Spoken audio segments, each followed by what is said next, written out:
प्रधानमंत्री नरेंद्र मोदी ने नेताजी सुभाष चंद्र बोस की प्रतिमा का अनावरण किया।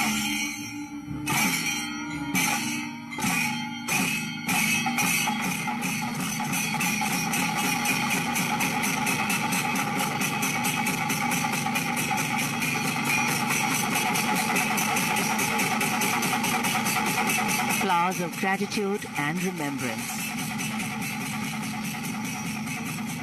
One of the greatest freedom fighters India's ever had.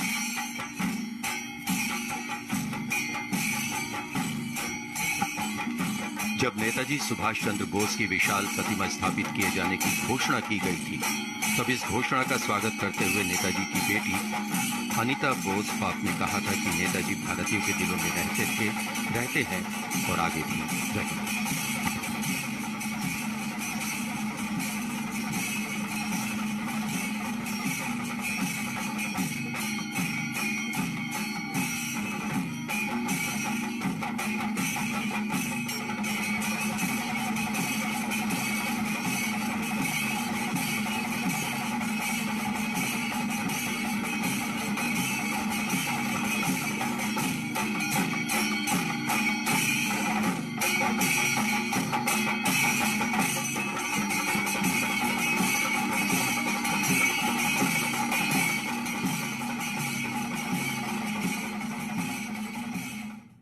आपने देखा कर्तव्य पथ पर नेताजी सुभाष चंद्र बोस की प्रतिमा का अनावरण किया प्रधानमंत्री नरेंद्र मोदी ने।